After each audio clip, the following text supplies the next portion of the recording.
নারী অধিকার সংস্কার বিষয়ক কমিশন এবং এর প্রস্তাব বাতিল সহ ৪ দফা দাবিতে রাজধানী সোহরাওয়ার্দী উদ্যানে মহাসমাবেশ করছে হেফাজতে ইসলাম। সেই সাথে জানিয়েছে শাপলা চত্বরের ট্রাজেডি সহ আওয়ামী শাসনামলে সব গণহত্যার বিচার এবং নেতাকর্মীদের বিরুদ্ধে দায়ের হওয়া মিথ্যা মামলা প্রত্যাহারের।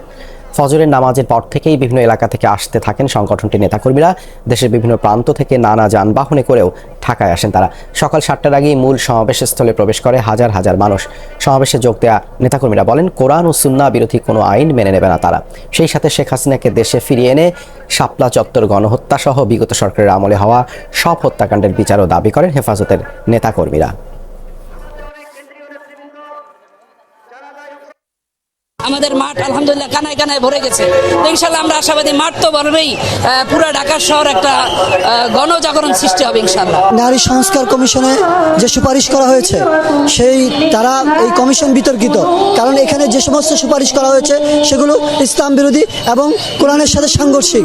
বাংলাদেশের থেকে এই নারী নীতি যেটাকে তারা প্রধান উপদেষ্টার কাছে যেটাকে পেশ করেছে, এটা বাংলাদেশের তৌহিদি জনতা প্রত্যাখ্যান করে ফেলেছে। এটা কখনো এখানে বাস্তবায়ন হতে পারবে না। যদি হয় তাহলে লক্ষ লক্ষ আলেম ওলামা মুসলমানদের লাশের উপর দিয়ে এটা বাস্তবায়ন করা সম্ভব, এছাড়া সম্ভব না। বাংলাদেশের মানুষ জীবন দিয়ে হলেও, প্রয়োজনে যুদ্ধ করে হলেও এই আইনকে বন্ধ করে ছাড়বে ইনশাআল্লাহ। সোহরাওয়ার্দী উদ্যানে আছেন সহকর্মীরা। প্রথমেই যোগ দেবেন রিয়াজ রাহান। রিয়াজ, মহাসমাবেশে বক্তব্য দেয়া হেফাজত নেতৃবৃন্দ কি বার্তা দিচ্ছেন?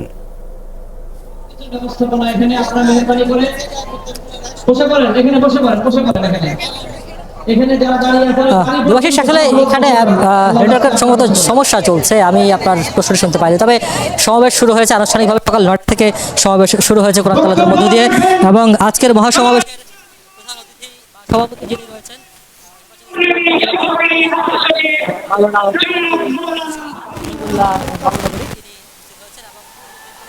রয়েছেন এখানে এসেছেন। আর বারবারই তারা একটি কথা বলছেন যে এখানে যে ৪ দফা দাবিতে আজকের যেই মহাসমাবেশ, এই মহাসমাবেশের অন্যতম দাবি নারী বিষয়ক সংস্কার কমিশনের কোরআন সুন্নাহ বিরোধী প্রস্তাব এবং কমিশন বাতিল। এবং তারা বলছেন যে এই যে কমিশন, সেই কমিশনে নারী প্রস্তাবনা যেসব দেওয়া হয়েছে, কমিশনের যেসব প্রস্তাবনা দেওয়া হয়েছে, সেসব প্রস্তাবনার মধ্য দিয়ে মূলত নারী যারা রয়েছেন নারীদেরকে অসম্মান করা হয়েছে এবং নারীদের যে ক্ষমতায়ন, সেই ক্ষমতায়নকে রোধ করা হয়েছে। এবং আরও বলছেন যে ইসলামের সাথে নারীদের কোনো ধরনের সংঘর্ষণে বা ইসলাম নারীদেরকে যে পরিমাণ ক্ষমতা দিয়েছে বা নারীদেরকে যে পরিমাণ সম্মান দিয়েছে, সেই সম্মানকে রহিত করা হয়েছে এই কমিশনের যে প্রস্তাবনা, সেই প্রস্তাবনার মাধ্যমে। সুতরাং এই যে কমিশনের প্রস্তাব, সেটি বাতিল করতে হবে। যদি সেটি বাতিল করা না হয় তাহলে ভবিষ্যতে এই সরকারকে হুঁশিয়ারি দিয়ে তারা বলছেন যে শাপলা চত্বরের মতো আরেকটি পরিস্থিতির সৃষ্টি হতে পারে। এবং যদি সেই পরিস্থিতি সৃষ্টি হয় তাহলে তার জন্য এই বর্তমান যে অন্তর্বর্তীকালীন সরকার, সেই সরকারকে দায়িত্ব নিতে হবে। এছাড়া দাবি তুলছেন যে শাপলা চত্বরে আজ থেকে প্রায় 12 বছর আগে 2013 সালের 5ই মে শাপলা চত্বরে যে গণহত্যা হয়েছে বলে তারা দাবি করছেন, সেই গণহত্যার বিচার তারা দাবি করেছেন এবং বলছেন এই বিষয়ে যেসব অভিযোগ দেওয়া হয়েছে ট্রাইব্যুনালে, সেই অভিযোগ যথাযথ তদন্তপূর্বক অপরাধীদের শাস্তির আওতায় আনা হোক দ্রুত সময়ের মধ্যে। ধন্যবাদ রিয়াজ যুক্ত হবার জন্য।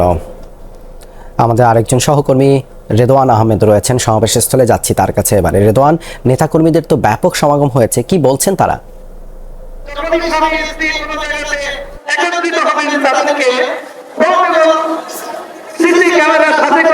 কিন্তু এই সোহরাওয়ার্দী উদ্যান জুড়ে যে মানুষের আগমন, সে আগমন কিন্তু একেবারেই এই মাঠকে কানায় কানায় পূর্ণ করেছে। এবং এখন যে পরিস্থিতি, মাঠে কিন্তু একেবারেই তিল ধারণের ঠাঁই নেই। কারণ আমরা দেখতে পাচ্ছি যে স্টেজের আশেপাশে পুরো মাঠ জুড়ে কিন্তু আসলে মানুষের যে উপচে পড়া সমাগম, সেই সমাগম কিন্তু রয়েছে। মূলত দেশব্যাপী বিভিন্ন জেলা, উপজেলা, উপশহর থেকে আসলে প্রতিটি মানুষ সমর্থন জানিয়েছেন। তারা কিন্তু সকলেই এই আজকে অনেকে কিন্তু এই সোহরাওয়ার্দী উদ্যানের এই মাঠে আজকে উপস্থিত হয়েছেন এবং সবার কণ্ঠে যেটি আসলে শোনা যাচ্ছে যে তারা এই একমত জানিয়ে একাত্মতা প্রকাশ, সেই একাত্মতা প্রকাশের জন্যই উপস্থিত হয়েছেন এবং হেফাজতে ইসলামের সেই দাবিকে যেন বাস্তবায়ন করা যায়, বাস্তবে রূপ দেওয়ার জন্য কিন্তু তারা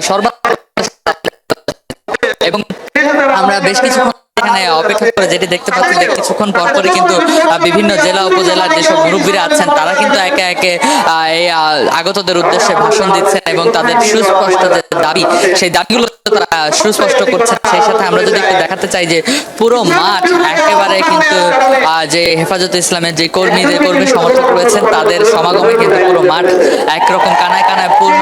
এখন এখনো বিভিন্ন জায়গা থেকে, জেলা থেকে কিন্তু মিছিল নিয়ে কিন্তু এই মাঠের যে প্রাঙ্গণ, সেই প্রাঙ্গণে কিন্তু সবাই উপস্থিত হচ্ছেন। এবং এখন পর্যন্ত যেটি জানা যায় যে এই মাঠের যে আজকে যে সমাবেশ, সেই সমাবেশ থেকে যে মূল বক্তব্য তাদের যে 4 দফা নারী বিষয়ক সংস্কার কমিশন সহ শাপলা চত্বরের যে বিচার, সেই বিচার নিশ্চিত করা, সবকিছু মিলে কিন্তু একরকম তাদের যে সুস্পষ্ট যে বার্তা, সেই বার্তা কিন্তু এই আজকের এই সমাবেশ থেকে তারা দাবি জানাবেন এবং তাদের যে মূল দাবিগুলো সেগুলো যেন দেশব্যাপী ছড়িয়ে যায় এবং সেই দাবিগুলো যেন বাস্তবায়নের লক্ষ্যে কাজ করা যায়, সেই উদ্দেশ্যেই কিন্তু সমাবেশ স্থলে জড়ো হয়েছেন বলে আমাদের